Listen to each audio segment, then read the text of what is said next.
Good morning, everybody. Hi. So great to be here. And thank you to Ford's dad for such a warm introduction. I think that was probably one of the nicest introductions I've ever had. So I'm Mary Frances Garber, and I am a genetic counselor. That is what is in my DNA. That is the hat that I always wear. I'm just going to add a little bit to what Ford's dad said, and that is that for most of my career, I worked in high-risk OB and prenatal. And then I sort of decided, what happens to our patients when they leave the hospital? Who do they talk to? Who supports them?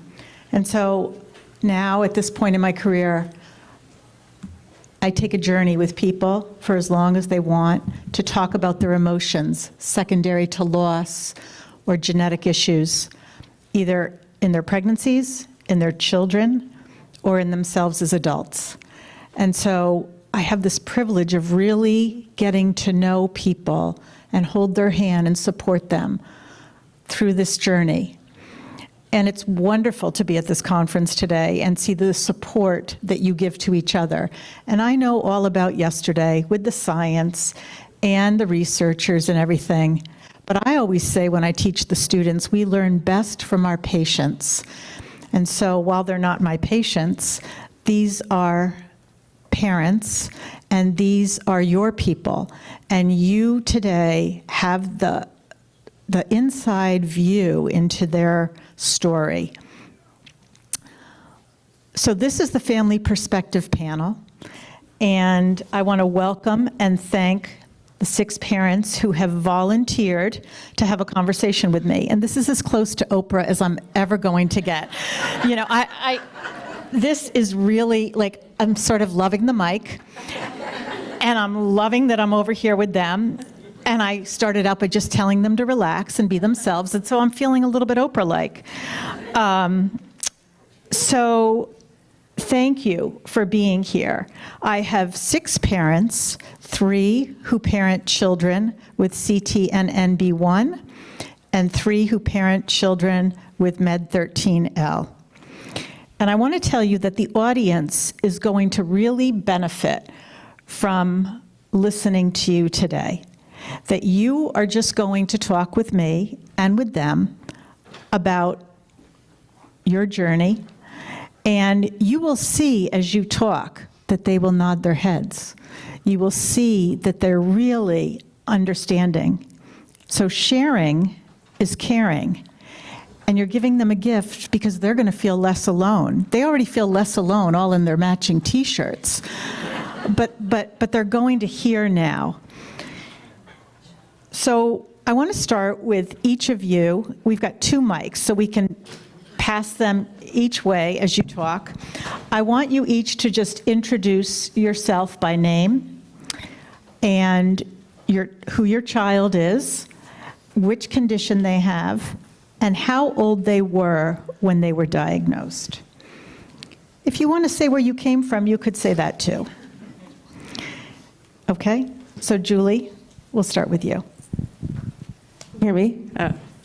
I'm Julie. I'm from East Brunswick, New Jersey, and my daughter is Lily. She's 7, and she has CTNNB1 syndrome. When did you get your diagnosis? Oh, and we got our diagnosis when she was 1.5. My name is Megan. We live in Southern California. My son is Jackson. He's going to be 4. In August, we got his diagnosis when he was 16 months old. My name's Jana Brown. My son Jared is 29. He has CTNNB1. He's one of the older ones. He was diagnosed when he was 20 years old, and we live in Lehigh Valley, Pennsylvania. I'm Becca. I have Cooper. He's 5 tomorrow, and we found out we got his diagnosis right before his 4th birthday, so 3.5, a little over 3.5, and we live in Colorado. Hi, I'm Cheryl, and we live in Alberta, Canada, and our daughter Danielle will be 26 in just a few weeks, and she was diagnosed at the age of 22. Hi, everyone. My name is Inon. I'm from Los Angeles. My son Ilan is 12, and we received our diagnosis when he was 2, so 10 years ago. Perfect. Thank you all. So while I'm not going to ask you to relive the diagnosis story, I want to ask you if you could comment on what's different today, in the present day, from when you got the diagnosis? Or more specifically, what has your shift in perspective been? If you can sort of contrast then and now, what would you say is different?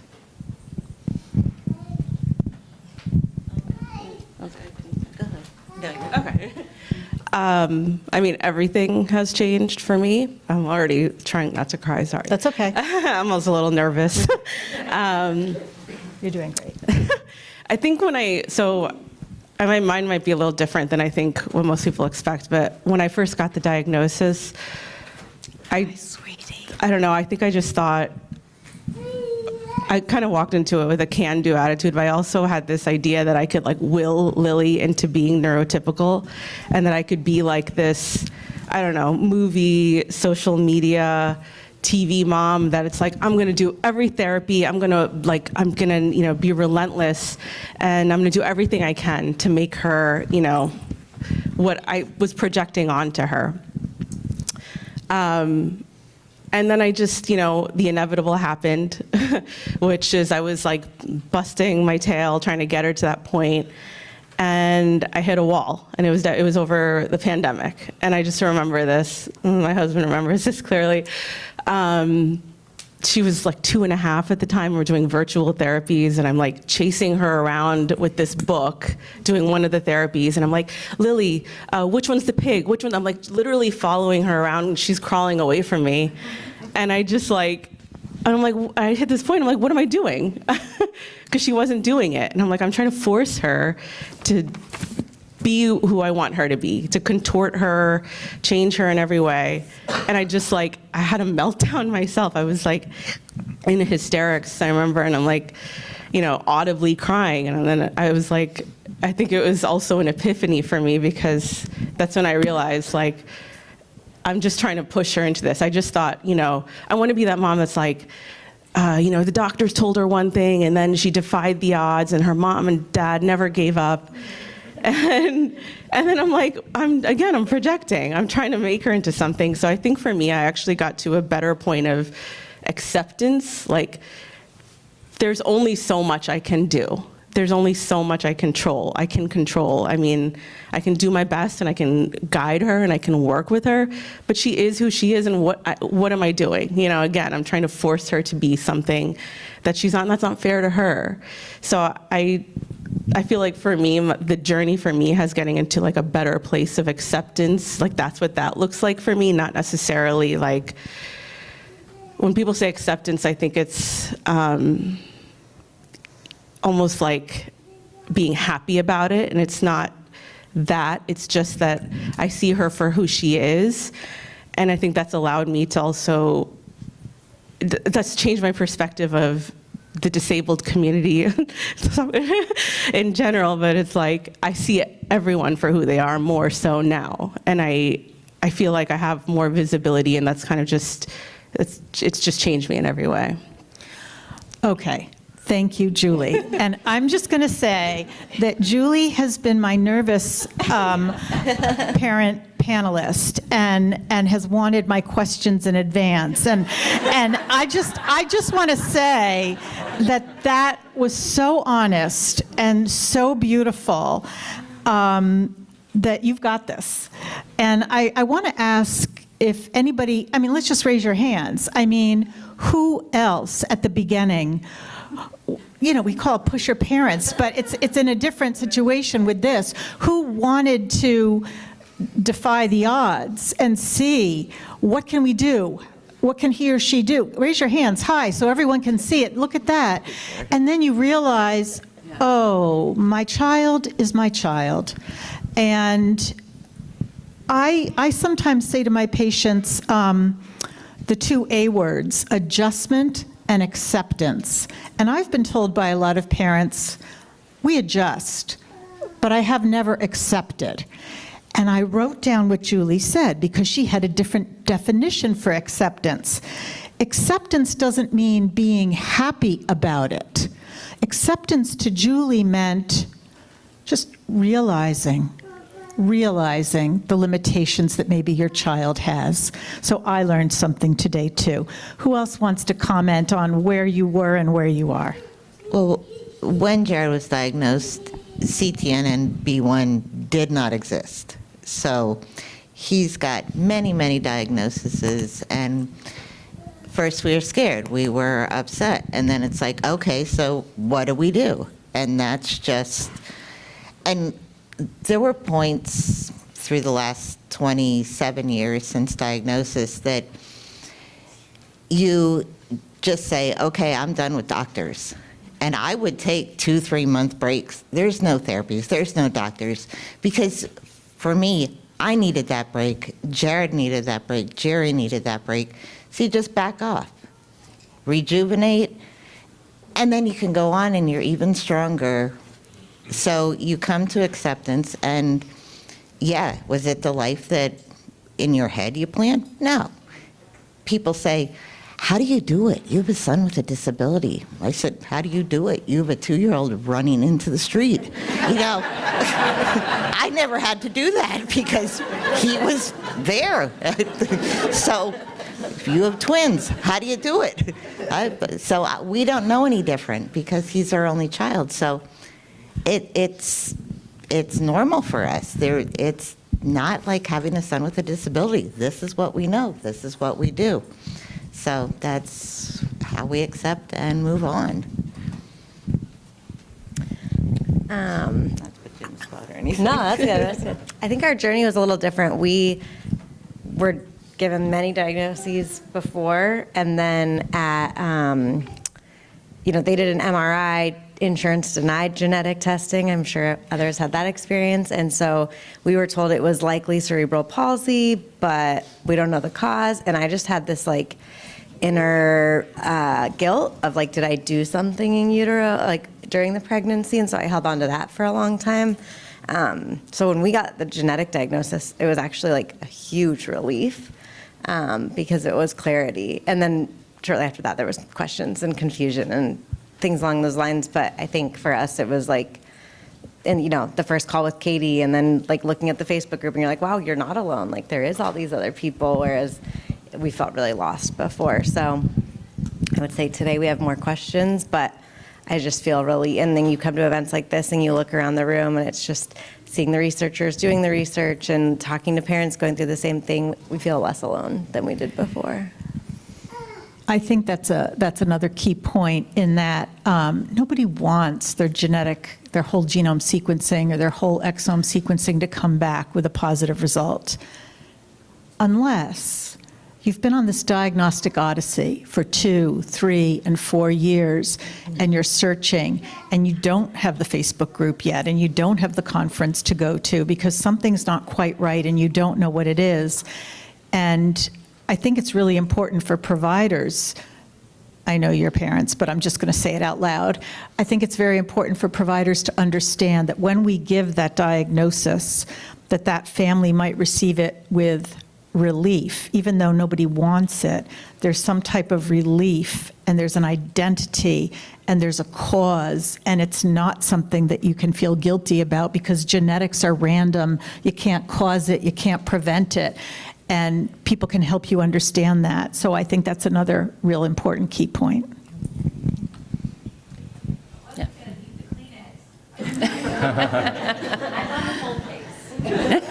You have some back there?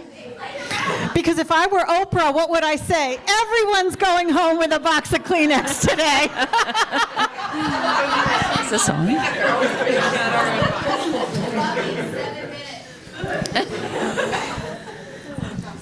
Well, I would say that I think Julie and I are twins, actually, in how we approach things initially. And because Danielle wasn't diagnosed, till she was 22. So She has global developmental delay. She has apraxia of speech. She has dysarthria. They just listed things, which she did have, all these things. And so, you know, in our minds, maybe in my mind, more than Dave, but, you know, we can fix it. Let's try all these things. Doctors honestly don't have answers. So you look outside the box and you start Googling, Dr. Google, help me fix my child, you know, and try all these therapies. So we did do a lot of things outside the box, outside of just speech therapy, the regular things that we all have done. Physical therapy, OT, you know, she was in programming very early, like at the age of 3 or 2.5 in schools. So we did a lot of that. We crawled trying to cross-wire her brain and make it function better. All these things that, you know, we thought we can just fix this. Until, like you say, you hit a wall. And I think she was in elementary school, and so we've been doing all this, you know, eventually homeschooling her part-time so we could fit in all the therapies that we were trying. And so yeah, kind of hit a wall. Went to a therapist, which probably should have done right from day one, but you know, you think, no, it's not about me, it's about her, it's not about us as a family, we'll just focus on helping. And it was interesting, and the therapist actually, although I only went, you know, 2 or 3 times, all he did was cry, sitting in there, you know, because she was trying to deal with me, and I wanted her to deal with Danielle. Help me help her. But she gave me a good perspective, actually. She drew a box, which I thought looked like a coffin. And she wrote in there apraxia, developmental delay, low tone, dysarthria, all these things. And then she put a little stick person in there, which was Danielle. And I didn't understand what she was doing. And she said, well, what you're doing is you're just looking at the disease. And then there's Danielle. And so then she drew another picture, and a big picture of Danielle, and she put a little box on her hip, and she wrote the same words in there. And sorry, I'm the first one, right? Cracks. And so she put the words really tiny in there, apraxia, dysarthria, but Danielle was big. And that really changed my perspective. And it was a mindset that stuck with me ever since. I'm like, you're right. She's a person. She's not just the disease. Sorry. So that made me stronger right from there. Sorry.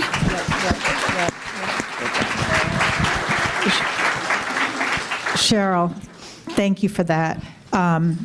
So that will lead me into our next conversation question, but so I'm going to use that now when I see my patients, because that's the counseling that I'm doing now, but I didn't draw a box. I talk about that, and so my next conversation piece is that many times parents tell me that they love their child, but they do not like that diagnosis, and that we work on separating the diagnosis from the child. Your child is a lot of things, and this genetic variant resulting in this condition is a piece of your child. Your child has a personality.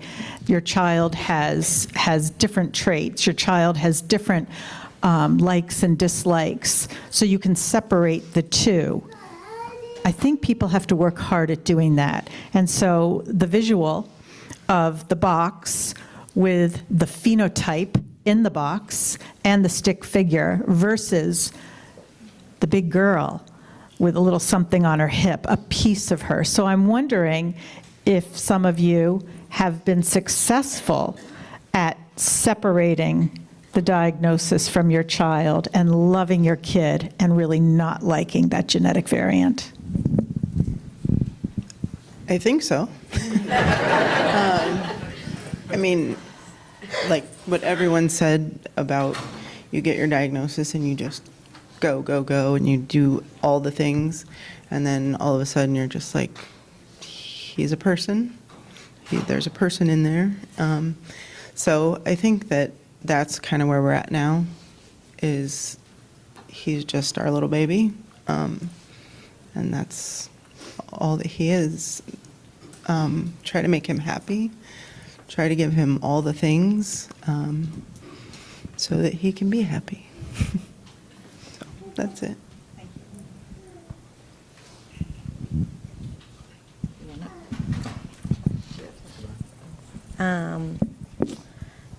I think, so if you don't listen to Effie's podcast, at the end, she always plays forward laughing, and it's the cutest thing, and I think it's been a reminder to me, like when I'm in a moment, when I'm caught up in the stress of the therapies and the appointments and the IEP and all the things, I like just get on the floor with Cooper and like play with him, and I feel like his laugh alone and like his joy can bring me back to that present moment, and I think that separates like all of it from like who the person is. So that's been my like go-to when I'm like caught up, is just getting on the floor with him and playing.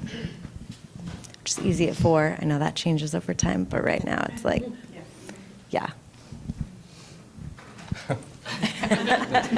Same here. Yeah.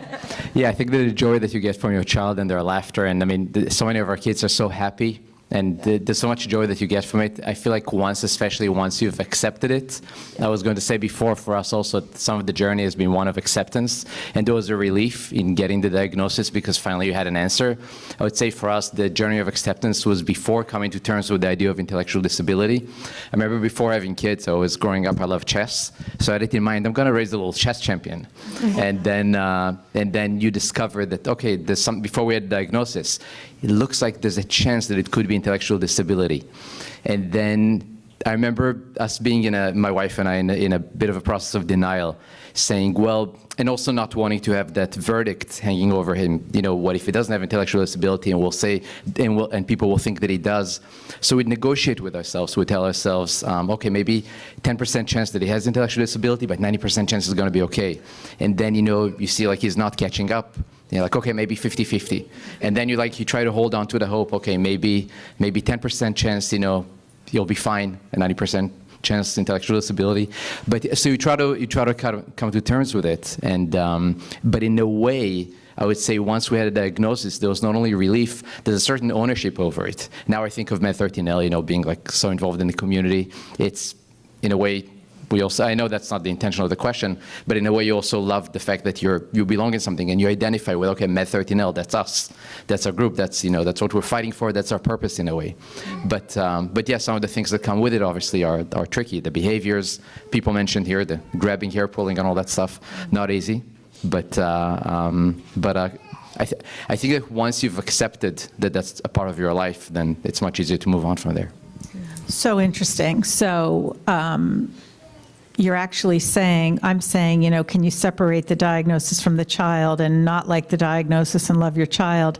And you're pointing out, well, for you, having the label, the diagnosis of MED13L is something that you're embracing right now in terms of the cause and what you're putting energy into. Yes, and the purpose that it gives. Yeah. I feel like now MED13L is such a huge part of our lives, and it's like one of the words that identify us as a family.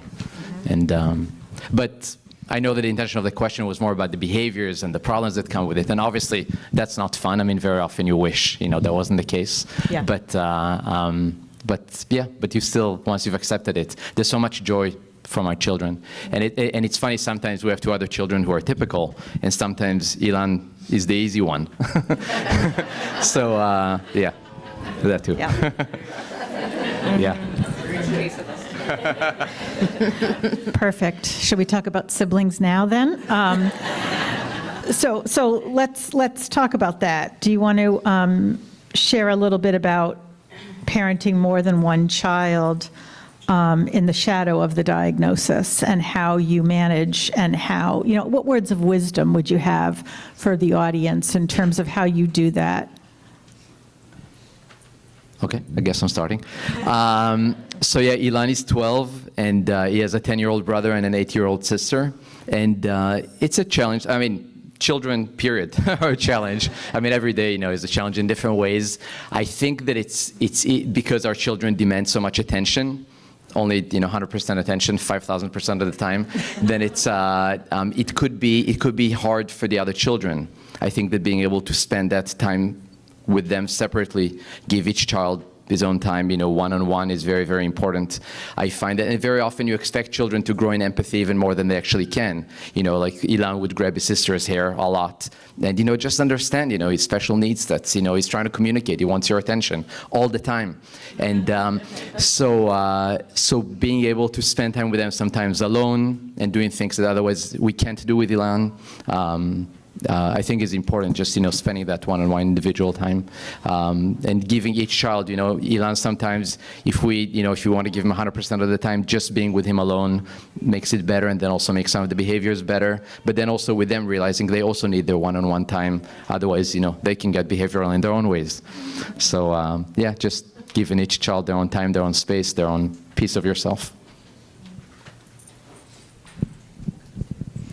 I think in our case, our son is 2.5 years older than Danielle, so I think it probably is a little bit easier having older children and your child who has challenges being younger, because he didn't know any different. His sister came into the world. They're very close, actually. We always did make sure to do one-on-one time with each one, but we didn't really even think about it. Our therapy sessions became therapy vacations if we went somewhere, and that's all he knew. And it wasn't until he was older that we said, you're okay, right? Is everything, because we thought someone had talked to us about that, and we thought, geez, maybe we haven't done enough with him one-on-one. And he said, no, Mom, I'm fine. Like we just like you say, try to do a little bit something special for each one-on-one, and one-on-one, and I think that does help. I think for us, so we have Cooper, who's 4, almost 5, and Evan, who's 6. They're 21 months apart, so they're close in age.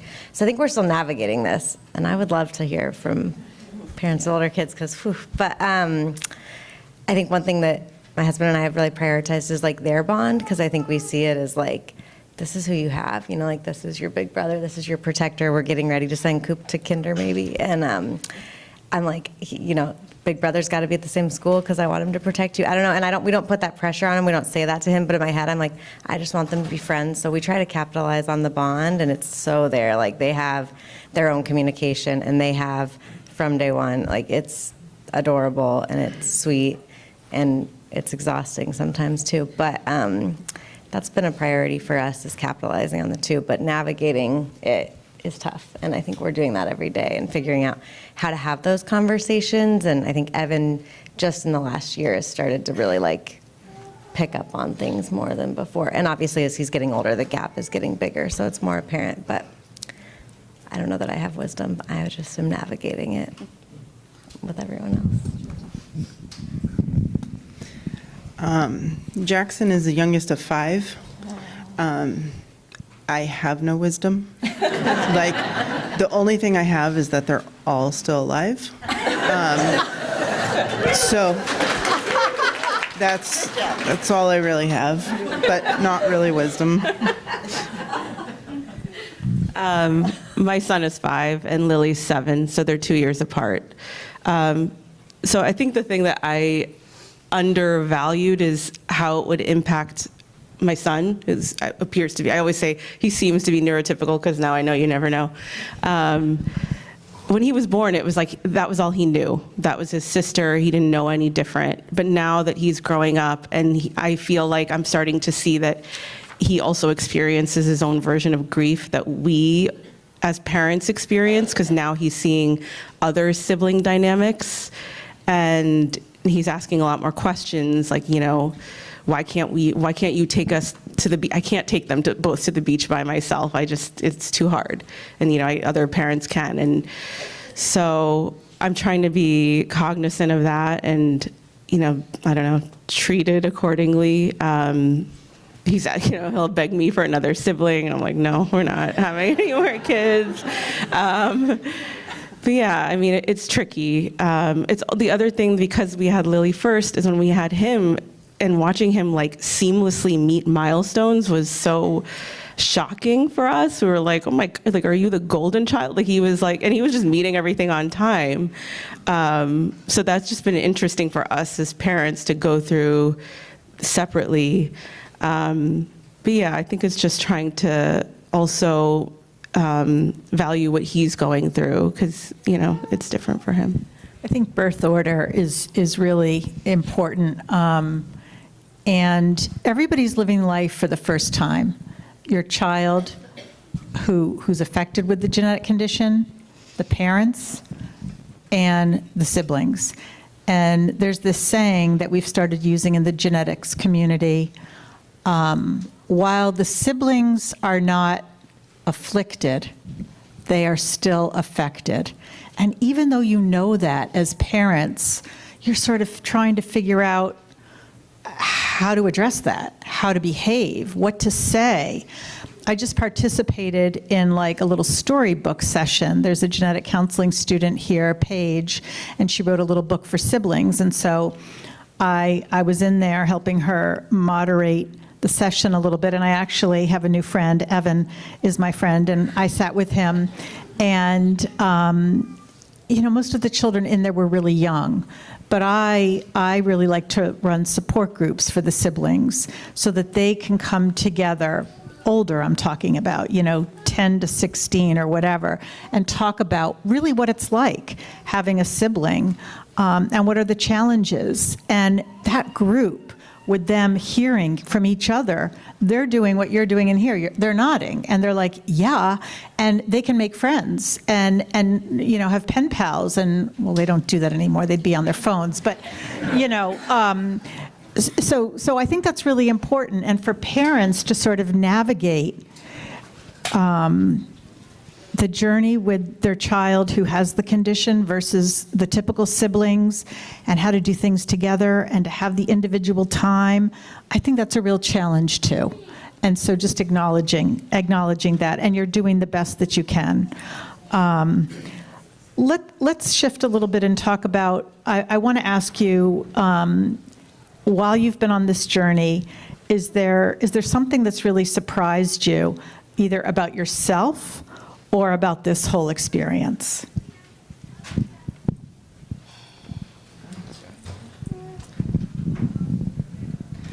For us, this whole journey has opened a whole new world for us. We have our whole disability community. We're involved with many, many nonprofits, and it's okay. They're our family now. We have our regular family, but we have a larger community, and they're always there to support us as we're there to support them. So would we have known all these people otherwise? Probably not. And we're better people for it, for having this whole new world. And all of you, this is our new world, and it's a world that we absolutely love.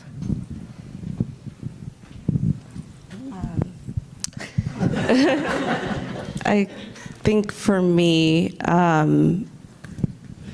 one thing that surprised me was I didn't realize how, I was talking to Effie about this yesterday, how uncomfortable I was, and I've had to have a lot of conversations with myself about about being an quote unquote abnormal family. Like, I spent so much of my life, I realized, just blending in, just kind of, being in the large part of the bell curve, not being an outlier. And then now we operate in spaces and we're different and people stare at us and we're unusual. And I never realized that about myself. And I think my relationship, or maybe also how I viewed special needs, I guess, I had known about Down syndrome. I had a friend who had a son with autism. I went to school and I remember the special education, but it's just not something I gave too much thought to. So it just really kind of opened my mind to my own views on, again, like I talked about visibility before, but I just see people more. I see different kinds of people more. But I had to confront a lot of the feelings I have. And the thing I was talking to Effie about is like, what do you do when people ask you, how many kids do you have? And like, sometimes in the beginning, I would have this word vomit kind of reaction. It's like, well, I have a 7-year-old and and my 7-year-old will actually, like start doing this thing. And I'm like, what? Like, instead of just saying, my daughter is 7, she's disabled, whatever it is. So that surprised me about myself, and that's also been a journey for me. So if we were in a session right now, And I've talked to my therapist about this too. all right, well, this comes up a lot with my patients, and the question was, how many children do you have? The answer is 2. Like, you keep it simple. You don't need to volunteer everything about your children, So that's one thing. The second thing is I want to know, I would work with you about an abnormal family. A unique family is maybe a nicer way. Abnormal, that's like one of the words that I think we're trying to take out. And it makes me sad when a mom or when a couple says that to me, because actually what is normal? I mean, in the bell curve. I mean, if you walked around here, if I took a family history from everybody in here and drew my little perfect pedigree, because I still draw it freehand, and maybe the circles and the squares would all look okay, but if I asked some questions about each circle and square, really what's normal? So you've got unique families, and I love the answer that your lived experience has opened your eyes to, families with disability now. Like, you feel differently about that. But I think, I think that it's surprising to me. Like, give yourself some credit and some grace in terms of what you're living. And you're living normal lives with challenges. It might not be typical, but you're living life with challenges, if I can sort of just say that. Anything else surprise anybody about yourself, or about the journey? One thing that was really surprising to us, we did a fundraiser, and asking people for money makes me incredibly uncomfortable, but we did a new diagnosis fundraiser. My husband actually did a half Ironman, and so the name of the fundraiser was Hope is Strong as the Race is Long, and we thought we'll raise $1,000, $2,000, and we were just blown away by the support. Our community showed up and showed out. So when you talk about community, we've obviously met this whole new community, but also we were blown away by our community that we had and how much they showed up. So that was really surprising to us, I guess, and fulfilling. So that was just one thing that I know we've talked about how much all the science costs, but that was just amazing to see what people will do. So, yeah. Okay, moving on. Can we talk a little bit about how you balance your daily lives? At the time of diagnosis, many people experience grief. They experience a lot of things. The stages of grief, you know what they are. We don't have to go over them. But some people mentioned denial already in here today. But at the time of diagnosis, you might experience grief, and then you sort of stand up and you get going. But I think grief remains a little bit of a ghost in your journey. And so I want to know how you balance this shadow of grief and living with some joy in your lives. Thanks. I think that's a tough one, and for us, I think it took a long time, because in the beginning, there was no balance. It was just, again, we focused on let's do everything possible to help. And what I want, what my husband Dave wants, we won't worry about that right now. Let's just focus. So I think it does take time. But once you do, you need to do that. And we realize that after a while, just to keep yourself stronger, to just say, okay, I need a little me time, or let's do something fun together, or even apart, like a caregiver to come in, a babysitter, a relative, and let's kind of divide those things. But, just always try and give yourself that break, that breather. And then that just makes you stronger for the next days. So it was a process, but yeah, we got to that point. I think we are at that point, so. No. Okay. I think it's a lot of practicing being present for me, and I could very easily spiral into like the negatives, but I consciously choose to focus on the positives, like, and when things are good, really taking time to just be present and enjoy it. Like Lily's so loving. So the moments where I'm, playing on the floor with her and we're just cuddling and I'm just like, I just take that, like I almost like consciously take a moment to appreciate how good that is.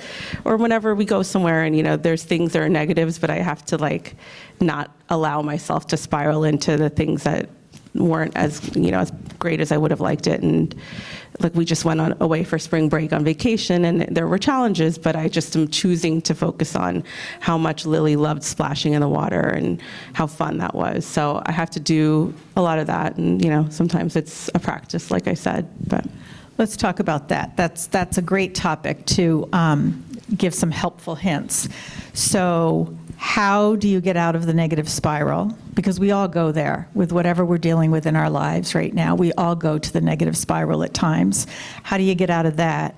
And talk a little bit about that. I consciously bring myself to the positive. Can you articulate how you do both of those things? Yeah, I mean, when I do feel those moments when I'm struggling with the sadness or frustration, I do let myself feel it. I think I spent a lot of time like trying to push those feelings down and not allow myself to do it, but I just recognize it as a feeling that I know is going to pass like any other feeling. And then, I move on. That's all you can do. And then I have to like remember and like make those, I know it's I don't know, it sounds like a concept, but again, just focusing and thinking on all the good things. Easy, right? Anybody else want to comment on how you don't go there, or you go there and get out of it? I do go there, and I find days that I just say, I'm having a bad day, but I have to give myself permission to have a bad day. Thank you. And it's okay. We're human.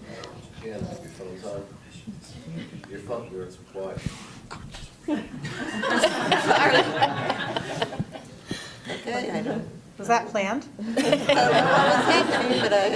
It's just a break. Break this up. So for a long time, I didn't think it was okay to have a bad day or to grieve, because my sole focus was, what are we going to do for Jared, and how are we going to take care of him? And that makes you snap. You can't be perfect all the time. So go for a walk, or I had to learn to allow myself to have a bad day.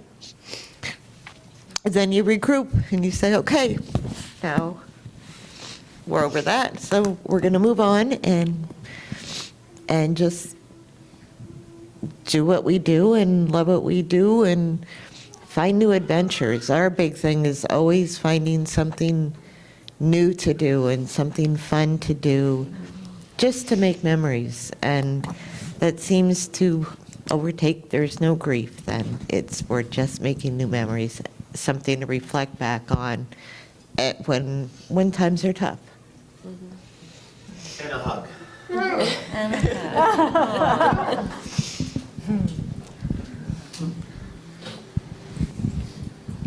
I would just echo what they said. I think it's a matter of like accepting the hard, giving yourself space. I tend to go for a walk, take a break, ask for help. Asking for help was hard, so that's new.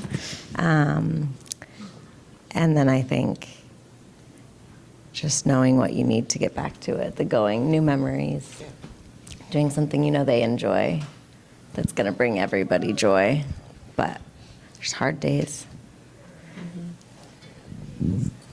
And that's okay. So I love the concept of giving yourself permission to have a bad day. I mean, there are days, and I know you all know it, like you can't get off the couch. And maybe you only get off the couch when you have to do a little work, but then you find yourself back at the couch. And I guess the way you said that, giving yourself permission to have a bad day, and recognizing that it's okay to have a bad day and that knowing it will pass. I think that that's really a powerful statement. So along those lines of sort of the lows, I'm curious if any of you have a mantra that you say to yourself to get you through challenging days.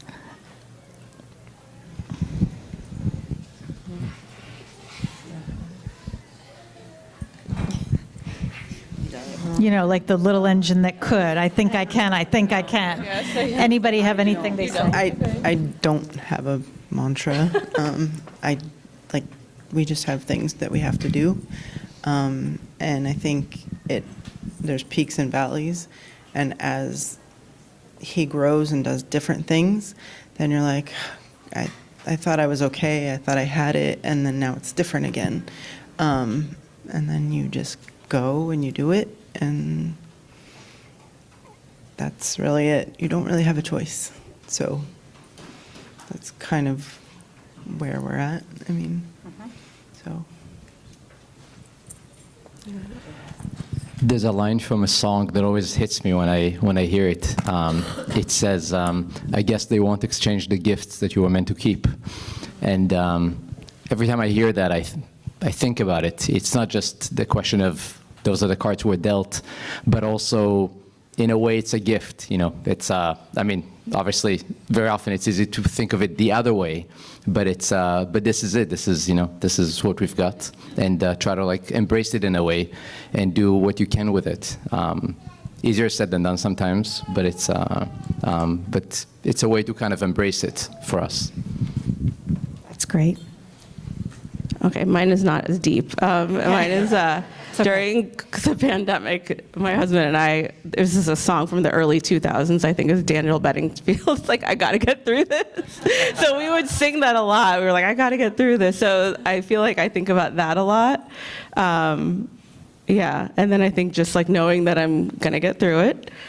And then what I said before about like when on the challenging days, knowing that like, okay, this is just a bad feeling, it's gonna pass. And then I gotta like, I think of this line from Jerry Maguire, which is like roll with the punches. Tomorrow's another day. And that kind of gets me through a lot too. You prepared for this question. I thought about it, it's just all. I'm teasing you. I would say that the idea that tomorrow is another day and tomorrow we can do better is, I feel like, a big one for parenting in general. Yeah. Very often, my wife and I, at the end of the day, like look back at the day with Ilana, with our other kids, and be like, maybe we could have handled this differently. Maybe this would have been, you know, I wish we've done this and not that. And then we're like, okay, well, you know, we'll try to do better tomorrow. And I think that that's something that you come to realize is important. Just, you know, every day you try to do better than the next, and sometimes you're not going to do as good as you hope, but tomorrow you get a chance to do it all over again, like it or not. Wonderful. Okay, for this question, I'm going to ask everybody to answer. We'll just pass the mic down. You know, the conference called Hope in Action. So I just want to ask each of you, what does the word hope mean to you in this journey? I'll start with that. Okay. Hope means, initially, hope meant fixing things or finding a cure. Hope now means just a better life, achieving your greatest potential, helping our kids thrive any way they can, whatever that means to them, and just a bright future. Yeah. You want? Sure. Seeing my son happy is hope, and hoping that he'll have a future where he continues to be happy despite the limitations is hope. And I would say very, very sincerely that also the MED13L Foundation for us is hope.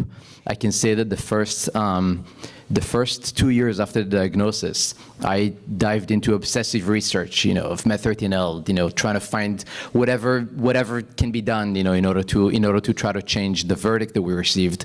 And after reaching out to every researcher I could find, and in a way hearing that there are no real interventions, then, being kind of an optimist and hoping to find something, I kind of gave up on that and realized, okay, instead of trying to find treatments or solutions, we'll just manage it.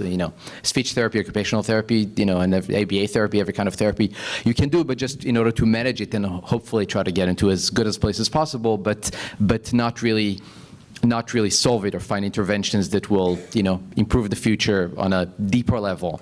And then when the parents of the MED13L Foundation started pushing forward research in a way that I as an individual never would even be able to know where to start, I felt this optimism again that I lost for a few years until they came along. So to me, the foundation is hope, and the research that we're doing is hope, and having a community here that is working together in order to try to find treatments and in order to improve the lives of our children, there really is hope. So thank you, everyone, for being a part of that. I would say hope is it's the driving force. It's every day. It is what gets you through every day. And I think everyone here and every piece of it getting connected to the foundation has been the hope for us. So keeps us positive and gets you out of kind of the dark days. I think that we've always lived with hope. Jared's mantra is never give up hope. So that's kind of what we live by.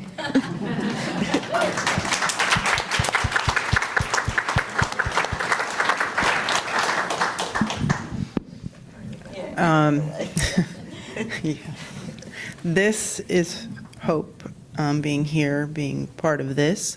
But my hope for Jackson is that he can always be happy, and always be comfortable and be able to get his communication to a point where he can tell people what he needs and wants outside of us at home, so that he can be happy and comfortable and safe.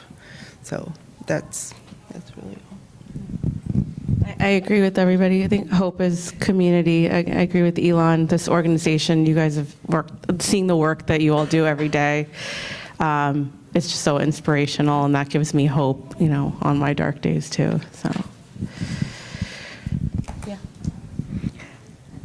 Thank you so much. Thank you for participating. I'd like to open this up a little bit to the audience. And let you ask any of the panelists or even myself any questions that you have. And this is not rehearsed, so we'll just do the best that we can. Yes? My question is we're talking about how we deal with the kids, or what about your spouse, the relationship, how that goes? How do you cope with that when the other person is wrong, or both, but just. I'm wrong. No, me too. I'm wrong too. But no, that balance. When sometimes I might see something that she doesn't, or vice versa, and instead of it creates a conflict. Yeah. Because how do you guys deal with that? Okay. Before I let you answer, let's talk about this a little bit. So this is really a common theme. I meet with a lot of couples. starting at the beginning with non-parallel grief, with non-parallel denial, with anger that develops. Like, we all have a marriage journey or a partnership, and we all have a dance that we do, and then you add to that a child with special needs, and the dance changes. And some people, God bless them, they manage really, really well, and they don't need to come see me. And other people do. And we can joke about it, but sometimes it's not a joke, and people need to know how to talk about it and how to work through it. And I always say to my couples, we are all individuals. We are two individuals, and then we make up a couple. But we're individuals. And so how can you expect people to handle something like this similarly?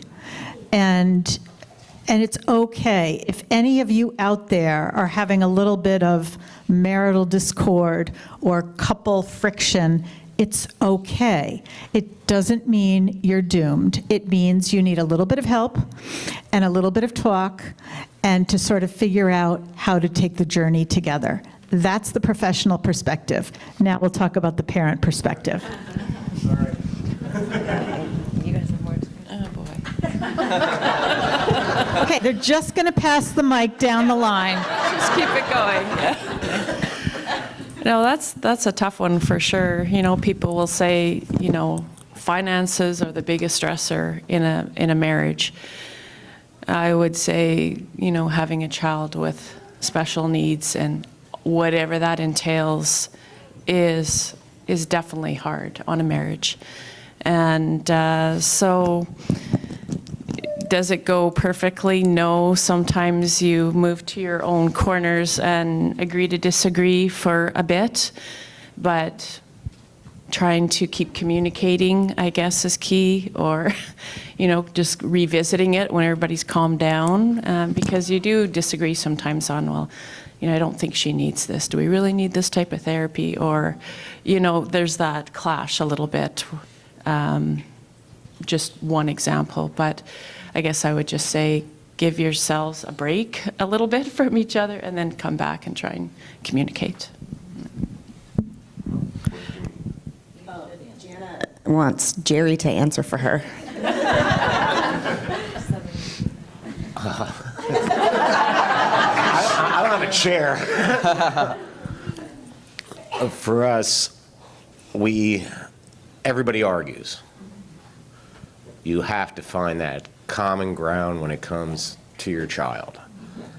Never argue in front of your child. You have feelings, you're getting emotional, don't. We deal with it as a family. We don't see eye to eye on everything. There's no way.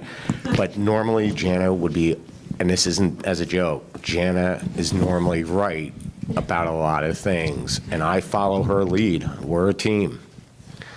But you have to discuss everything. Don't hold things in. Always open up. And at the end of the day, it's going to be a good day, and you move on to the next day, and just be glad we have our children. So, is that all right? Yeah, that I really appreciate you commenting on that. The other thing is, gender differences. You cannot expect the two different brains to process this the same way, or the two different gender emotions to be the same. Now, some people, if they're in, same-sex relationships, you would think maybe it would be a little bit easier. No, not always. But for people who are in, different gender marriages or relationships, men and women are really different. And once you understand that, also like asking each other, how often do you ask each other, tell me a little bit about why you think we should do that program. Tell me a little bit about why you feel like you don't want to put the ramp out front for the wheelchair. And just giving each other that space and that podium, I can't think of the word I want right now, but giving each other that place to say why you feel that way, why you're thinking like that, listen to each other, reflect back to each other. Not everybody does that. They just say, no, I don't think you're right. No, we're not going to do that. Instead of allowing the person to talk about it.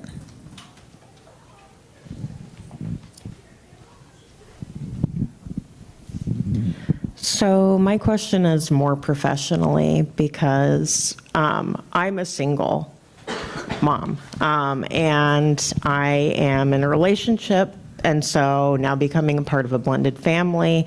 If you have any advice on how to navigate that with a child with special needs. That's a great question. How do you feel about it?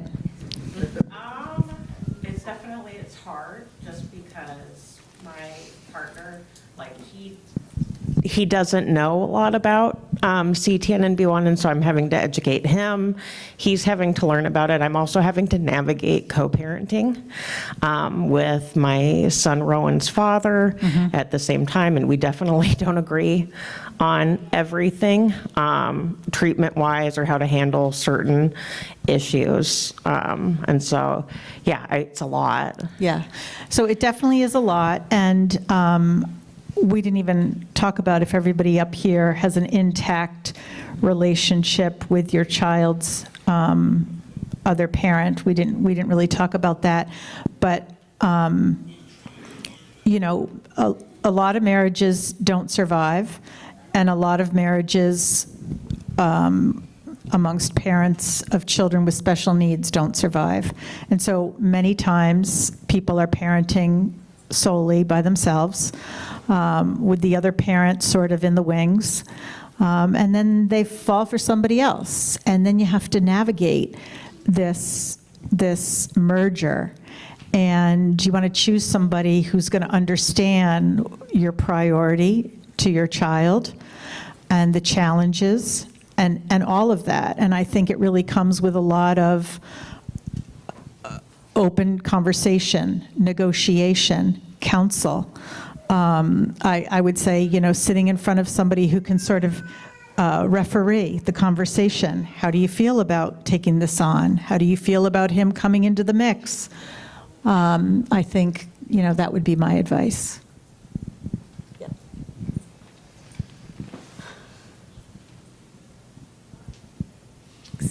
So my son is 15, so the couple that have older children, does the fear and anxiety over their future as adults get easier or better with time? I can say for us, no, it doesn't, because it's the fear of the unknown. And sometimes I just think, well, anything can happen to anybody at any time, but are we going to be ready? And we can't just expect our families to take over, so we have to build with Jared as much independence as possible. But as far as the planning and the where's he going to go, what's he going to do, is he going to be okay, it's always going to be fear in the back of my head. And I think even with littler kids, but for us, yes, he's 29 and he lives with us. We built a house, handicap accessible house. He's got the basement if he wants it, except he told us, you guys can move in the basement and I'll have the main house. So that's how he feels on that. But so as far as that kind of stuff we have set up, but sometimes I feel like, does anybody know him better than me? And are they going to be able to help him the way we help him? And that's a fear. But I sometimes live by the seat of my pants and think, yep, it'll all work out in the end. So we'll just go with that for today, and then I'll think about it again tomorrow, because it does get overwhelming to have to consider that. I would agree with all of that.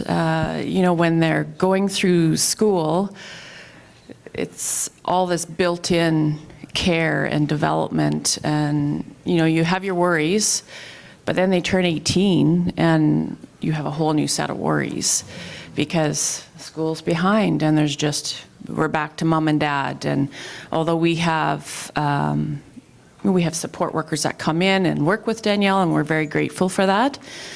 But, we still look into the future. Like, she's going to be 26 soon. We're not getting younger as much as we're trying to get younger. It's not happening. And so, yes, always in the back of your mind, her brother knows he's next in line to help, but ideally we want to have more of a plan than just that. And so, yeah, that would probably be my biggest worry, I would say, right now. Just trying to build the finances to support her. And we're researching, what are options for them. I don't think there's enough out there for once they're an adult in terms of options. Lots when they're in their developmental stages. But yeah, I think there's a gap there for sure. It would be nice to, talk to somebody about that. And, well, there's plan A or B or C. We don't really feel that right now. So probably not the most encouraging, but we're at that point right now where that's where we're working on it, yeah. Hi, I'm Sidel Kramer. I'm here with my husband, my wonderful grandson, I'm Grayson. He's not shy, but I am. And I'm here with his parents, our daughter and daughter-in-law. And as a grandparent, living 2 hours away from them is closer than a lot of other grandparents live. But I find it difficult to help his parents where they can get some rest and relaxation, especially when Grayson does not like to be away from home at all. And I just want to make life a little easier for them, but I don't know how. And the guidance would be great. Wow, thank you so much for speaking up. So we didn't talk about, the grandparents and that third generation, really the first generation. And grandparents experience their own grief. And when a child is diagnosed, they don't just grieve about the typical grandchild. They're looking at their children and their child, and they're like, so, your child is everything to you. You all know that. And when you see your child experience something like this in their life, and you're sort of helpless, I think that's really, really a very difficult thing. And sometimes, I talk with grandparents too about their individual grief and how to help their child. And I think it's great that you want to give some respite to his parents, and you want to be present. It's always hard when the child wants the parents all the time, and there's that, it doesn't feel helpful because then nobody's relaxed. But I think talking to your child about how you feel about watching them parent, about their struggles, and taking advantage of what you can do for them, whether it be something really little or if you can give them that night away. And just recognize your own feelings too, and that, this is tugging on your heartstrings. Yeah, you sound like a great mom. She is. She's a great mom. Even a better G-mom.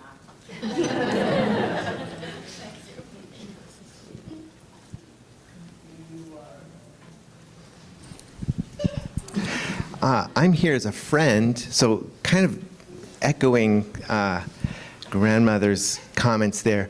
I just want to say what a privilege it is to be behind the curtain with all of these families. And I do have a question, but I first want to say, people like me who don't have kids with special needs might see you as as idols, as put you on a pedestal as these super parents. And I think there's a lot of merit to that because of what you learn, what you deal with. I think, and so I just want to encourage everybody, all the families, to share your family with other people. When people, and so that's the same question. So how have you successfully gotten friends engaged in your life? Because you have, and your kids and your, all your children, every one of them, have a ton to teach other families. And that's a tall order. I feel a little nervous even saying that because I know life is so hard, but I also know you have a unique contribution to make to countless others if you're willing, and if you're willing to be patient with us who need to learn a lot in order to be the kind of friends that we want to be. You make us better, and I want to know from your perspective how we can do it better.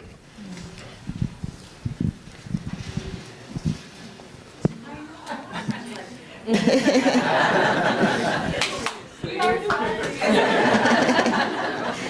you're free from 2 to 4. Jared went through a period in school where he felt invisible. Everybody saw his chair, they didn't see him. But he's if you've met him, he's an outgoing person who loves everybody, and I think just by his personality, and he has a love of the veterans and a love of the homeless, so we've been involved with helping both of those groups. And he just, for Christmas one year, he just wanted to go feed the homeless. That was his gift. And I said, okay, we can do that, but you can't bring any home. Seriously, he said, why not? We have a spare room.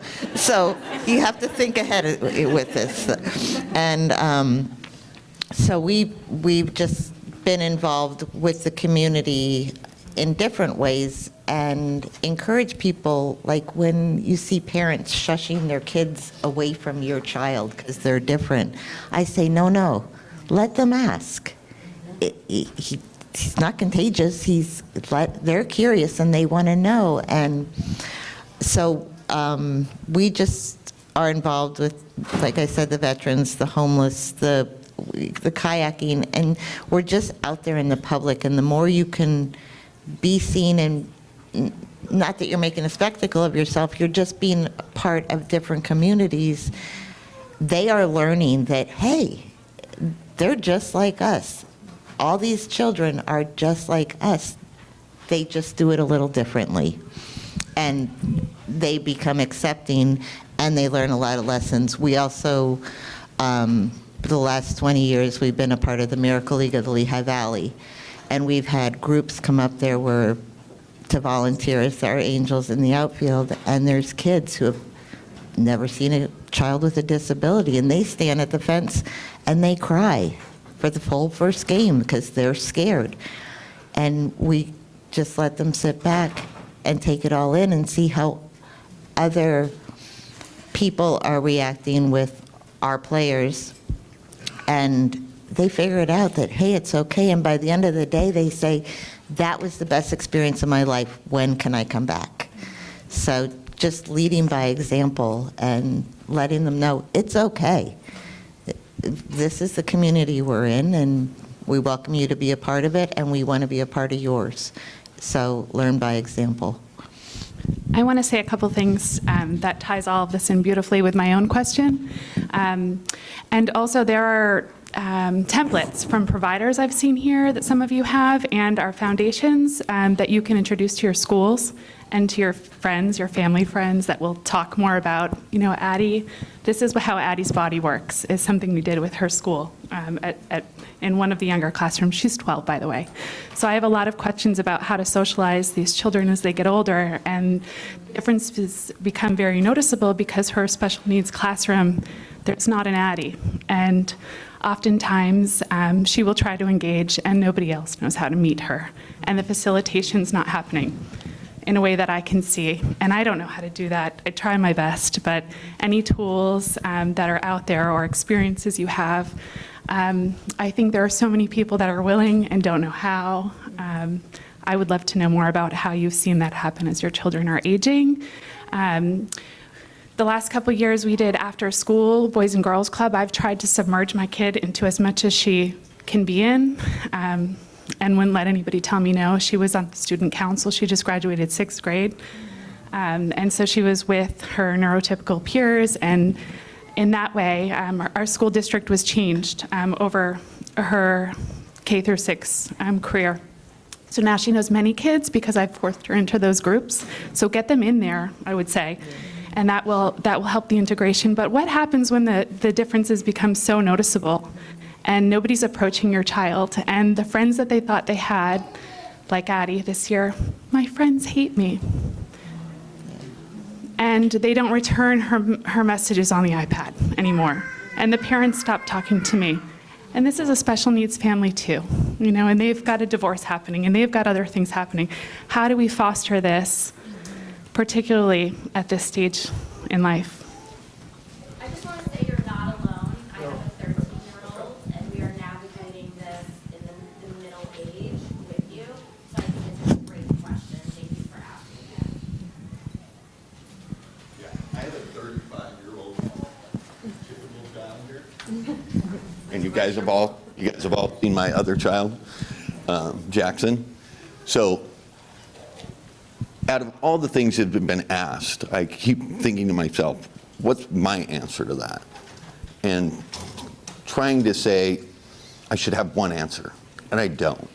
But I was able to whittle it down to 2 things for almost every question that everyone here has asked. Expectation and honesty. Manage your expectations, and your life will become simpler. And be honest with each other. Be honest with your child. Be honest with your spouse. Be honest with your friends. Let your friends be honest with you. Because at the end of the day, we all just want what's best for our children, whether they're typical or not.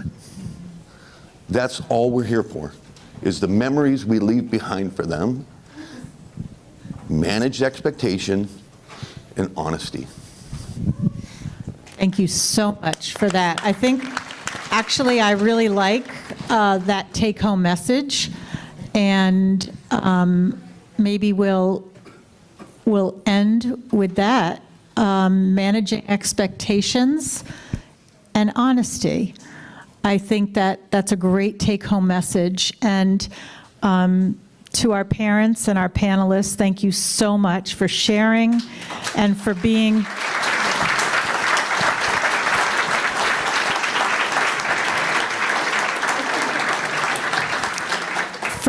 honest and for being so open. And to the audience for great questions and your attention. Thank you so much. I wanted to tell you that I'm here for the remainder of the day, and sometimes it's hard to come to a meeting like this. So if you see me and you need a little bit of talk, or you want to ask a question or say something, I'm here for the duration of the day. So I'd love to meet you and support you in any way that you need.